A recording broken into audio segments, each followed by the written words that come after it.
Welcome to the Whatever It Takes to Speak Your Mind Summer Series. My name is Elise Dixon, and I will be the technical producer for today's event. This series is designed to encourage you to use spoken word and rap to express yourself and be heard. At this time, I will introduce your team moderators who will lead this session. Your first moderator is Jamarlin. He has been a club member for 6 years, part of College Bound, Keystone, LIT, and Arts Academy. He is a member of the 2020 National Keystone Steering Committee. He plays 9 different instruments and will be studying zoology in the fall at Northern Arizona University. From the Boys and Girls Clubs of the Los Angeles Harbor, let's welcome Jamarlin. Next up, we have Daniella. Daniella is a 17-year-old girl who always smiles. She enjoys writing, reading, and positively impacting her community. As a happy member of the Boys and Girls Clubs of the West Valley, Daniella enjoys participating in Keystone and College Bound. Welcome, Daniella. Next, we have Kaden. Kaden is a 10-year member of the Boys and Girls Clubs of Huntington County. He is Keystone president and a junior staff who loves to play basketball. His 2 biggest inspirations are Michael Jackson and Nick Mira. Welcome. And last but certainly not least, all the way from the Joint Base Andrews, the 2019 Northeast Military Youth of the Year, we have Daisha. She is a 19-year-old senior at Pewee State University. Welcome, Daisha. At this time, I will turn this over to your moderators. Daisha, it's all yours. Thanks, Elise. Now, we would like to introduce you to our panelists. First, we have Ariana Smith. Ariana is the 2018-2019 National Student Poet for the West. She currently attends Howard University, where she is studying film and African diaspora studies. Her work has been featured in Vulture, Ebony Magazine, Dial Poetry Journal, and the Washington Post. Welcome to the panel, Ariana. Kaden, can you introduce the next panelist? Sure. Our next panelist is Rich Robbins. As a rapper, poet, producer, and educator, Rich Robbins takes a holistic and inviting approach in creating his songs throughout the trajectory of his life and career, which has taken him from the hometown of Chicago to Philly, then to Madison, and finally Chicago again. Robbins has gone from a spoken word poet in high school to a creator of densely thematic concept albums. On his most recent singles like Satellites and Don't Want to Die in America, he uses his songs not only as educational tools for his audience, but also to transport them to other worlds of emotion entirely. Robbins invites listeners in to gain new perspectives, unsaddle the baggage, and gain a deeper understanding of their own experiences. Welcome to the panel, Rich. Daniella, can you introduce our final panelist? Absolutely. Our last panelist is Boys and Girls Club of America's 2019 National Youth of the Year, Sabrina. Growing up in a neighborhood filled with gang and gun violence, Sabrina found a safe home at the Boys and Girls Club. A member for 12 years, she credits her club with giving her an outlet to express herself. Her favorite program at the club was dance, which allowed her to tell her story through movement. For America's youth, she dreams of a more equitable education system. Sabrina attended a private middle school and high school, where she was given opportunities, experiences, and an education vastly different from most kids in her community. The club helped her comprehend the value of a good education and the importance to give back by sharing lessons she learned. Sabrina volunteered as a tutor to younger club members, providing them with individualized help and attention. Sabrina plans to become a civil rights attorney and a congresswoman and use her voice to create change within the education system. She is a freshman at Barnard College. Welcome to the panel, Sabrina. Now we'll send it over to Jamarlin to get us started with an icebreaker. Thanks, Daniella. So, to get started, I want to invite you all to participate in the icebreaker called Pick a Color. We want to invite those of you watching to participate as well. use the chat to share your response. So you will pick a primary color, red, orange, yellow, blue, indigo, or violet. Based on the color you picked, I will ask you a silly question that you will answer. The goal is to learn a little more about what you know before the Q&A. Now, to make this really fun, once someone selects a color, that color and question is off the board. That way we have a chance to pick multiple colors and questions. Make sense? Any questions? Let's get started. Sabrina, can you go first? Please pick a color: red, orange, yellow, blue, indigo, or violet. Violet. What is the most used emoji and why? Well, I can see what it is. Probably the laughing emoji or the crying emoji, which are kind of interchangeable because if you're laughing so hard, you start crying. So that's probably what I use the most. Do you ever start crying, like when you No. start laughing? Okay.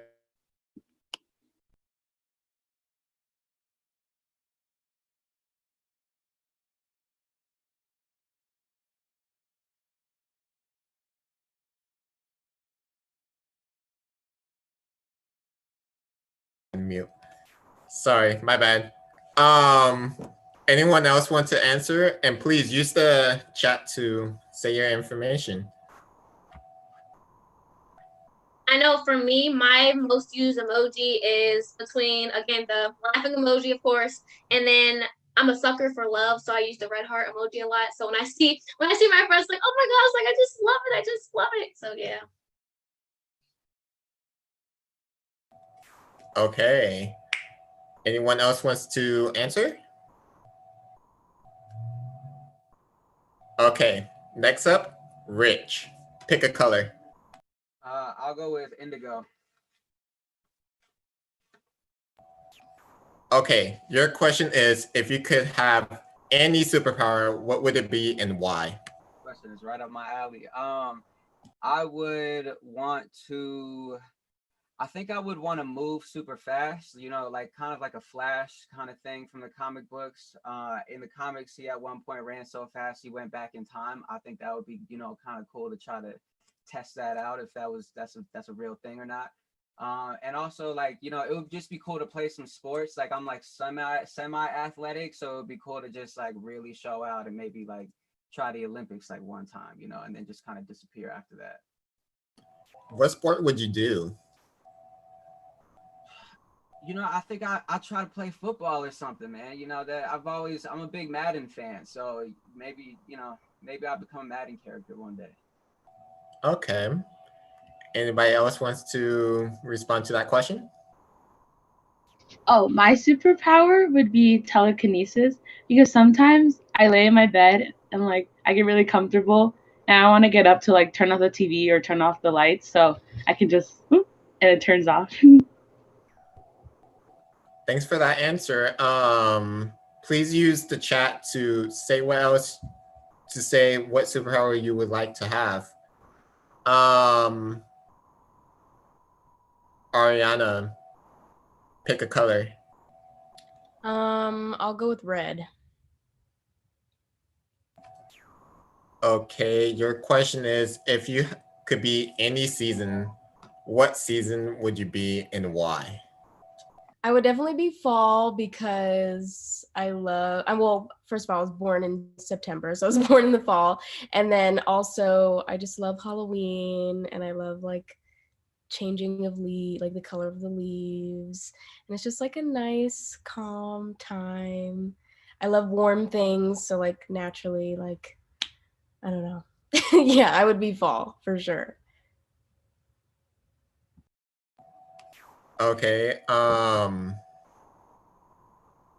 Like, what is your favorite thing to do during the fall, since you love the fall? What's my favorite thing to do? I love to go to like the pumpkin patch. That's really fun. That sounds boring, but it's really fun to me because I like to like just walk around and like pick them out. I don't really like to decorate them though. I just like to look at them. What else do I like to do? I don't know. Anything Halloween related. I feel like once it hits fall, like there's just Halloween events 24/7. So I like to do that too. Okay, thank you, Ariana. Anyone else wants to share? And don't forget to say what's your favorite season in the chat below. I think for me, it would have to be the same answer as Ariana, fall, because I'm a pretty chill person. Fall it's just getting over the warm weather, and it's just not right there with the cold weather, but it's in the middle. And football season starts, basketball season starts, so it's just all great things coming to one season. Okay, thank you. I want to thank you all for participating in the icebreaker. I'm gonna turn it over to Daniella to get started on the Q&A. Daniella. Yeah. So thank you, Jamarlin. Once again, thank you all for participating in the icebreaker. I want to let everyone watching know that if they have a question for our panelists, please use the chat. If we have time towards the end, we will ask your question. My first question is for any of our panelists. Tell us a little about your experiences. What made you passionate about writing spoken word?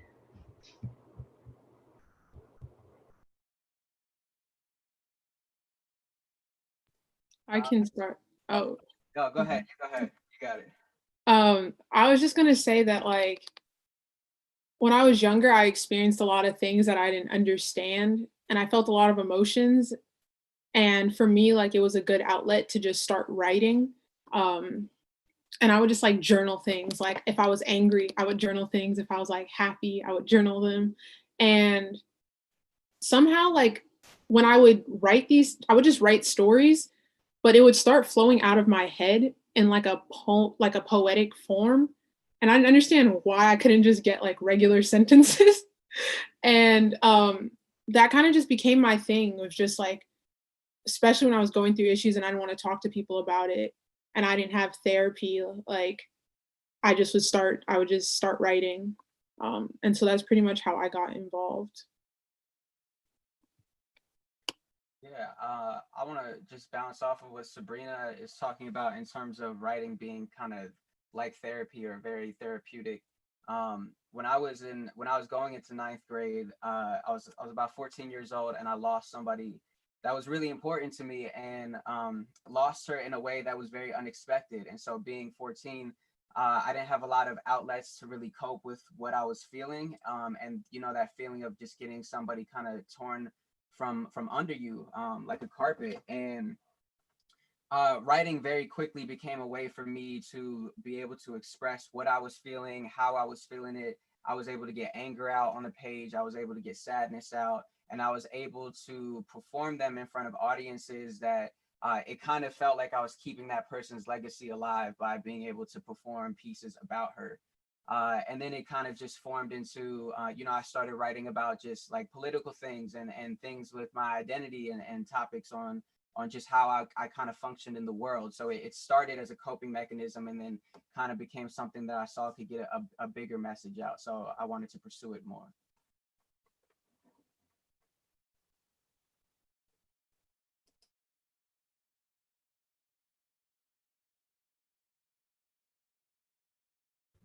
Okay.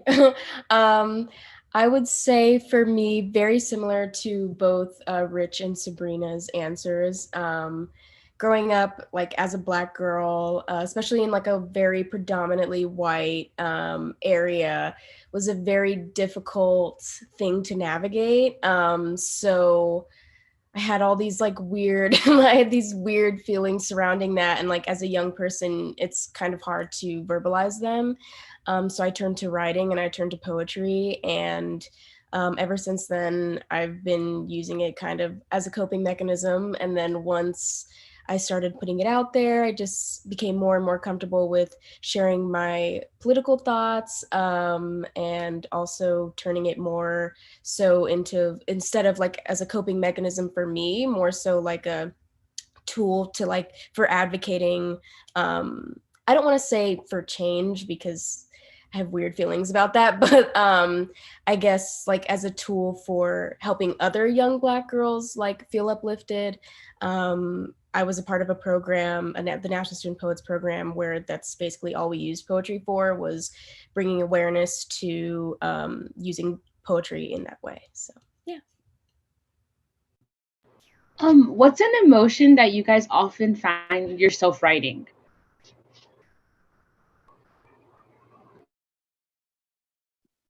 I'd probably say anger. I don't know, like, I feel like that's the easiest thing that fuels my writing.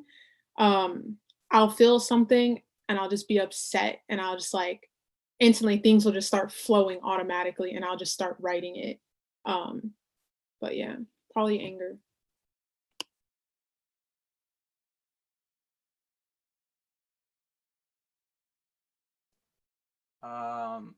I don't know how to answer this question. I think I write all the emotions kind of equally, I guess. It just kind of depends on what I'm feeling that particular day.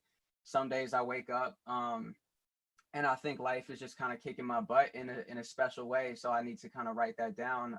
Other days I wake up and I'm super grateful and I feel very light and I feel like a feather. So I try to get that down too. So I think, yeah, I'll just stick with that. I think that's my answer.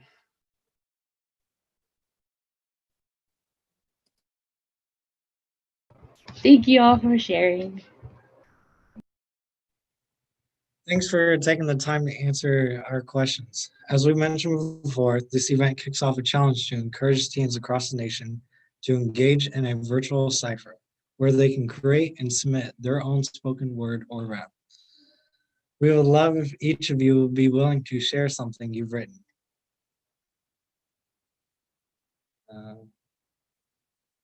Ariana, would you want to go first? Yeah, of course I can go first. Let me just pull it up very quickly. So I guess it's just a little bit of background. This is a poem that I wrote after I finished my year off with the National Student Poets Program. And it was kind of in reflection of that and being able to speak to the kids that I spoke to. And yeah, okay. So it's just a poem. It's not necessarily spoken word or like a rap or anything like that. I love myself from a Black girl's tongue, be them fightin' words. Them words that kick dirt in your eye and ancestors arise to spit the dust. Them words of love that hold us, that gather us, that make us rioting wordsmiths, where after the dawning from our shells come certain truths, our teeth weaponized for poems that kill. And from those bones emerges the word beautiful, over and over and over again, repeated endlessly till fear begins to erode. Over and over and over again, we say, I'm beautiful, yes, I am. We screamed it in a poem till our throats were swollen and we began to love the taste. Thank you. Wow, Ariana. For every poem that you write, how long does it take you to write something kind of that you think you are finished with or something that you feel grateful about? I used to really stress myself out about like really taking time, like a lot of time to focus on a poem. But I realized like like the more I write, the more I'm just like, if I feel like it's done, it's done. If I did it in like a day and I don't feel like I can add any more to it, I'll just finalize it instead of like stressing over each and every word, that is in the poem. If it was what I was feeling at that time, then I think then the poem is finished, it's complete, and it's done. So yeah, I used to stress myself out about just perfection. I'm a Virgo, so naturally that's just where I turn. But now I'm just like, you know what? I'm settled with this, and if I have more thoughts to say, I'll write another poem. But yeah. Well, that was amazing. Thank you. Thank you. Rich, could you share something? Yeah, for sure. So this is a verse from a song called East Room that is on all streaming platforms. It's dedicated to a place in Chicago that closed just right before COVID hit, a place that we used to frequent often and hang out. It's like tamales on Christmas, fresh out the kitchen, keeping the oven heated and cooking up writtens. You know those writtens make dollars. Turn a dollar Impala, turn Impala to problems and therapy just to solve them. This what I play on the weekend when I'm fresh out the shower. This for teachers who tweaking and stripping kids of their power. This sound like Remus or Harold's or Jordan Apparel. But dodging the bully's bullet and breaking the barrel. This for lyricists and mumble rap. Follow me, I follow back. Not too long ago, I was a rookie with the starter pack. Now I rock a baller cap, jackets with the denim patch. This for feeling Hercules, but hanging out where Hades at. This for the bouncer at East Room, Mr. Power Trip. Penny pinching picture perfect, but we proud of it. Some of us 9 to 5, some of us 5 to 9, some of us die for pride, some of us dollar signs. This sound like apple pie. This sound like Justice got the MAGA hatted crucifiers. This sound like No Name or Saba, Chicago, Atlanta, or maybe it sound like the perfect nostalgia. This sound like Why He Not Famous, Wikipedia nameless. This is years in the making, from a womb to a baby, from a kid to a man, to a legend that made it. This depression and gospel and the book of a savior. Thank you. That is amazing, Rich. So one question I have for you is, do you ever get writer's block? I mean, with writers, you always have writer's block, but do you always get writer's block, or is it sometimes, or just when you're not feeling it?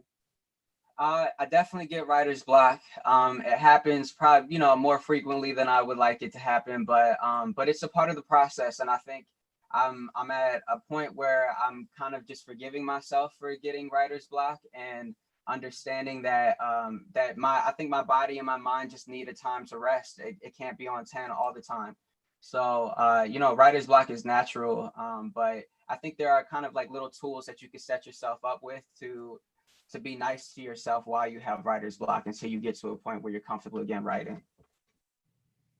Well, thank you for sharing. Last but not least, Sabrina, could you share something? Yeah, so I have kind of two short pieces that kind of contradict each other a little bit. So I'm gonna share those. But yeah, my blood begins to boil, and I cannot get it down to a simmer. My hand shakes, and I freeze. A tear graces my cheek, too much to see, too much to repost. And I wonder, am I doing the most, or why I try to calm my inner peace? Because why when Black women die, there's so much invisibility? Why when Black trans women die, there's so much invisibility? And ain't that something like a magic trick to always be invisible? They call it Black girl magic. When I get up on the mic and I say words without spite, go off about plight and act like I don't go home and cry all night. And ain't that what it is to be a Black woman, to soothe the world's pain and have no one there to soothe you? I be broken and tired and yet find myself at a protest, spewing pain and disdain of a system that won't even let me breathe, won't let me jog, won't let me live. And I wonder how some of y'all can sleep at night. Breonna Taylor couldn't even sleep at night, and I keep wondering, where can I find safety? If not even in my own head. Any sudden moves and I'm dead, or no movement at all. Black people are dead and have been dying long before this movement. Everybody laid to rest takes a piece of me. I try to sleep and my body trembles itself awake. It knows there is no safety here, and it knows no safety is coming in the near future. I have found peace in my existence and lost it again. I wonder, when will peace find me? It's so important to be grounded in spirituality. We are more than monetary things. And I don't know when my anxiety will allow me the ability to eat, or when I can catch a break. There are no breaks for Black women. There are no breaks for Black women. We fight for Black men, and Black men be the ones to break us. And I wonder who protects us. I cried for Toyin, I cried for Remy Falls, I cried for Breonna Taylor. And by the time the news reaches us, no one seems to have the energy left to fight. We deserve people to fight for us too. All in all, we deserve happiness and love too. I don't want to end up being the pallbearer at my own funeral. Don't let me be the pallbearer at my own funeral. So that's one piece. And then I have a really, really short piece about it's about love, which is kind of corny, but yeah, like I just don't like always having pieces about sad stuff, I guess, but okay. I let time lose track of me. I feel unsteady by the soil beneath my feet. I call on her. She reminds me of my gravity. My body meets earth. I recognize the aftershock when a black body comes in contact with gravel. It leaves white marks, black bodies too frequently outlined in white chalk on black pavement. She loves my braids, and I use them to end life as I know it. The most beautiful things can cause the most pain, and pain be the freedom you were always looking for. I've known many to fall in love with pain, and in search for love, pain finds them first, and they mistake it for love. And I always wondered why people looked for love, didn't know her.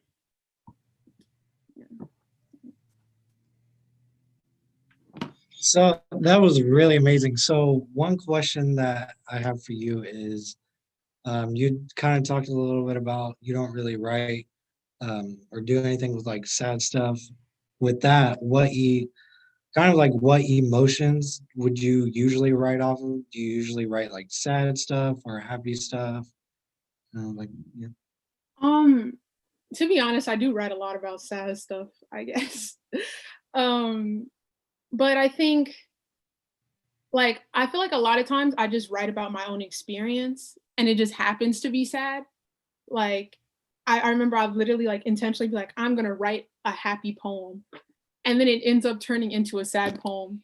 And then I'm writing about how I can't write a happy poem. And I'm trying so hard to.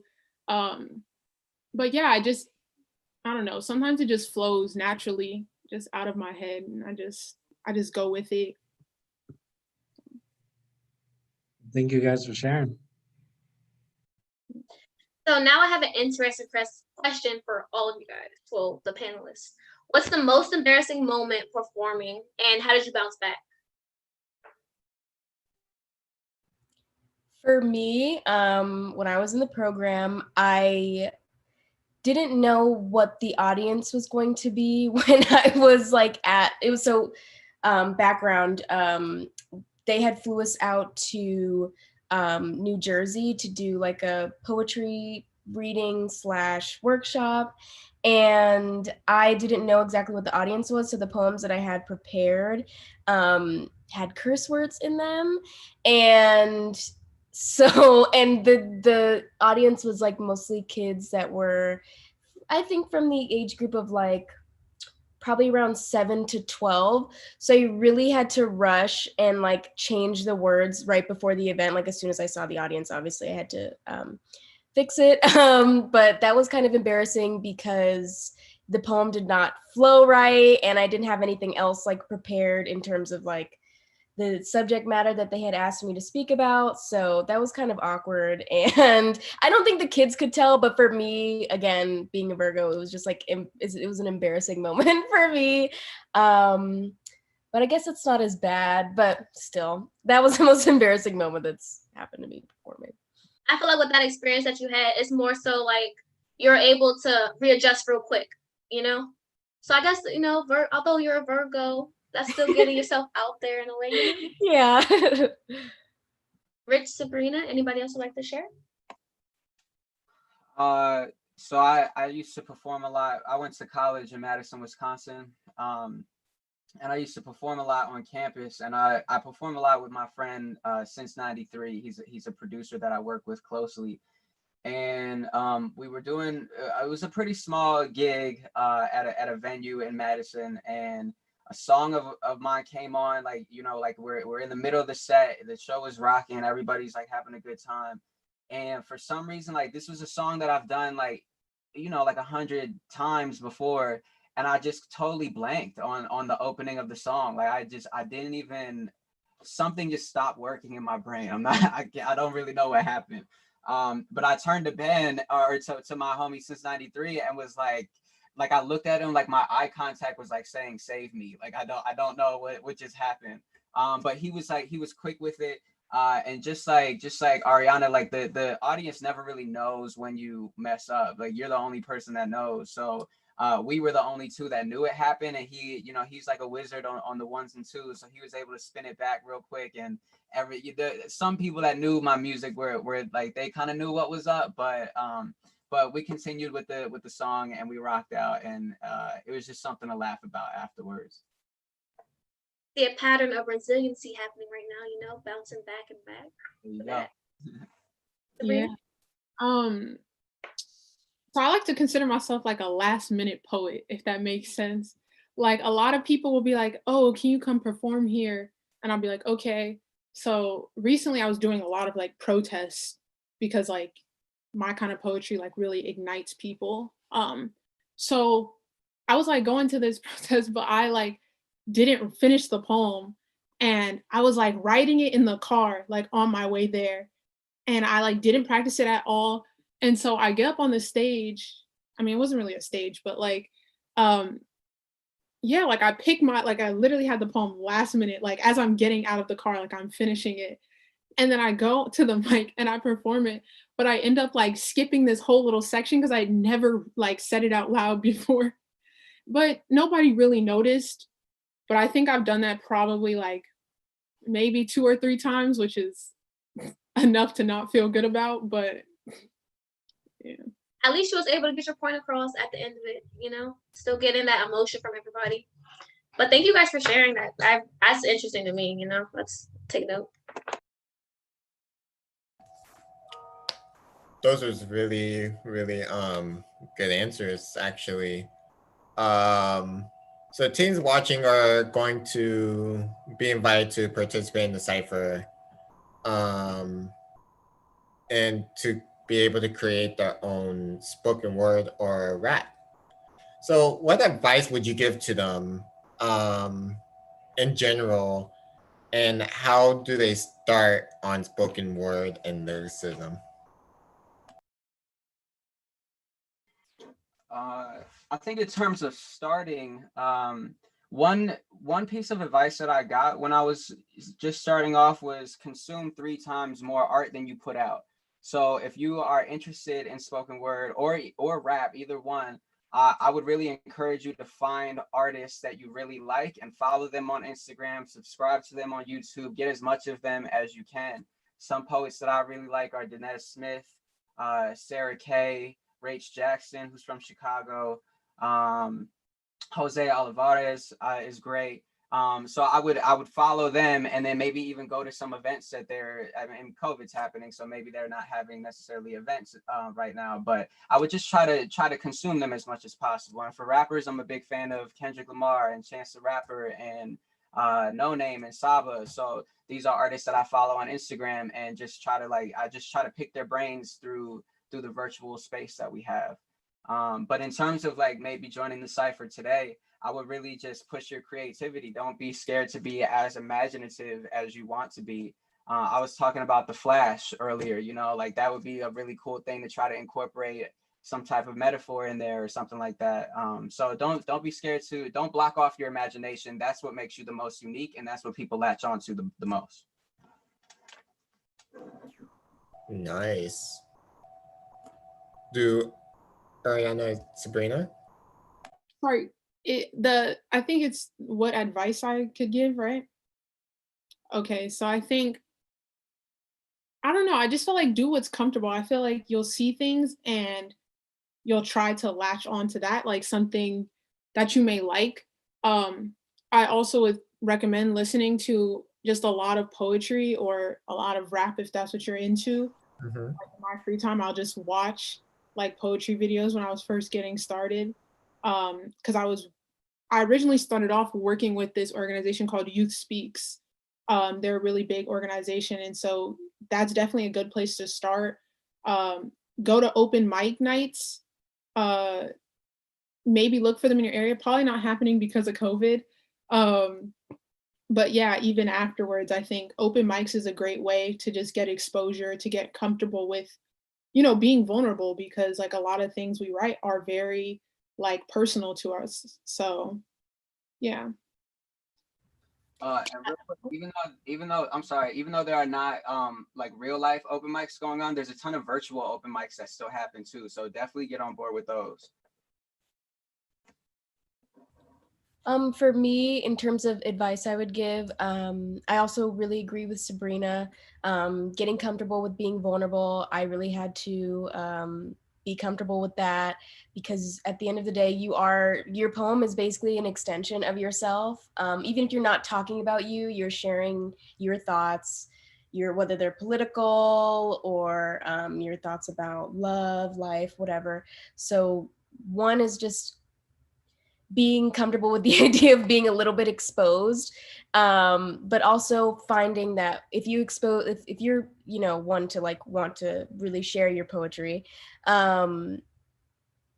just realize that you being vulnerable, you're helping somebody else, and that really helped me get through that kind of I guess that barrier. And then also don't try to push yourself to write. I noticed that if you really force it, then it just causes too much tension between you and what you're trying to get on the page. So yeah, I would definitely say write what you're comfortable with. Don't try to force yourself into like a writing frenzy. Yeah, that would be my advice. Okay, and then a follow-up question. When did y'all guys start doing spoken word or lyricism? I started probably pretty late, I feel like, in the game. I was in high school I was writing, I think, just like journaling for years before this, but I was in high school, and there was a lot of like youth speaks people who like went to my high school, and they came and had a performance, and they had an open mic right after. And I went up, and I remember afterwards, like they were getting lunch and stuff, and I went to go talk to them because I was like so inspired. And I was like, one of my favorite poets of all time, her name's Aaliyah Bradshaw. I was talking to her and I was like, you're so amazing. Like, if one day I could be as good as you. And she looked at me and she was like, you already are.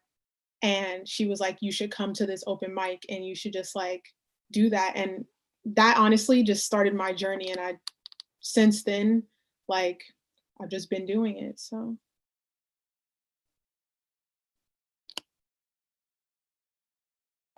I started my sophomore year. I started spoken word my sophomore year of high school.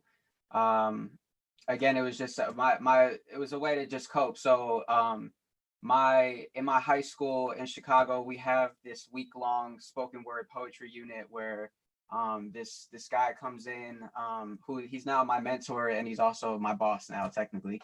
But he comes into every freshman and sophomore English class and leads a week-long spoken word curriculum, and it's really cool. Each class becomes like a little poetry slam by the end of the week, and then the winner of every in-class poetry slam then competes against the other winners, and it becomes this really big school-wide assembly, and it's a really cool thing.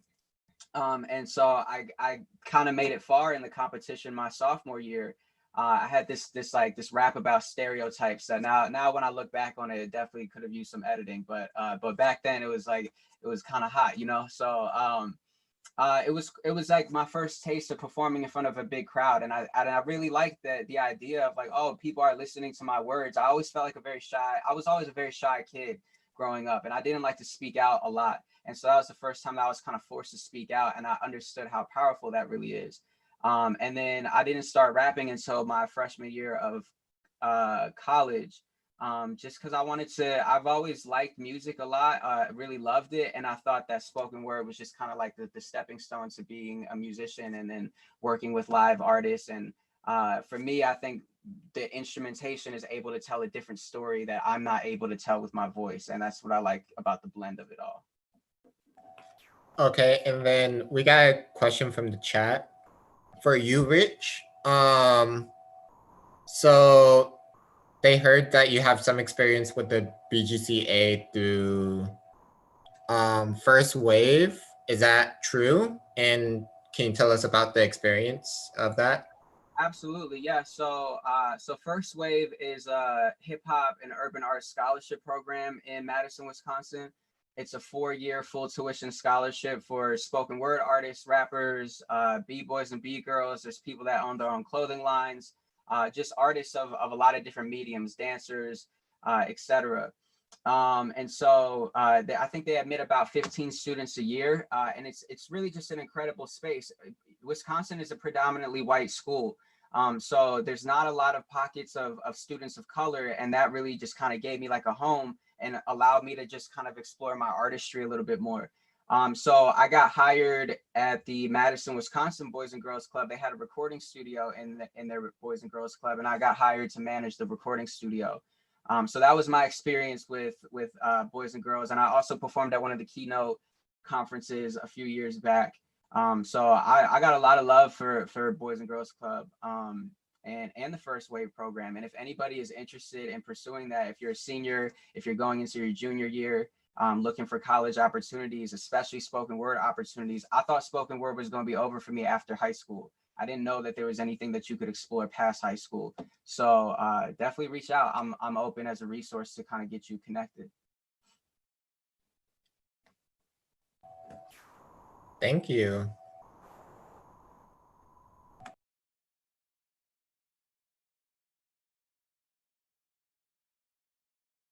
Okay, where do you get your inspiration from?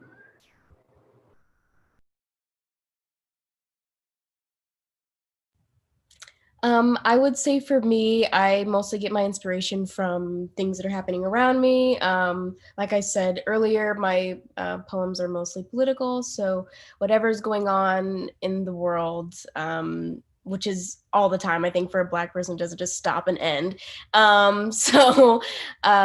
Just certain situations that are going on, also in my personal life. I think your personal life is very political naturally, as a Black person, as a queer person. So I do a lot of writing on that. But yeah, that's pretty much where I get my inspiration from, is just my own experiences. I would also agree. I think if it's not from my personal experience, it's from something that I've seen somebody else go through. And I don't really have much poetry about that. I think I was really pushed to go out of my comfort zone in writing actually this year. So I was writing to perform at this national like college competition called Cupsy, and it's for slam poetry teams in college. And writing in groups is not easy, but it really pushes you to like write different things. And so I think, yeah, that was my inspiration would probably come from personal experiences and from things that I've listened to. So like my favorite poets, Asia Bryant Wilkerson and Aaliyah Bradshaw. But again, like if you're a queer Black woman, like your life is political. So I think a lot of it is also what's going on in the world. Yeah, I second all that. I totally agree. I'm also a big anime fan, and so I'll often just throw on some anime. And I don't know, like if you read it with subtitles, they spit bars in the subtitles. So like I'll just watch it on silent and let the subtitles go, and like I'll have a notebook and pad out, and pen out, and I'll just write to it, and just like the colors, the tension between characters, like I just feel it. And then just kind of see whatever comes from that. Sometimes it's stuff that works, sometimes it's not, but that's how it goes.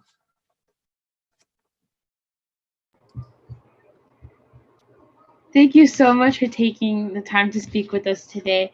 You have given us so much great information. On behalf of all the moderators and the youth and the teens watching, I want to say thank you for sharing your talent and time. We hope this inspires others watching to use spoken word and lyricism, just like each of you, to speak up and be heard.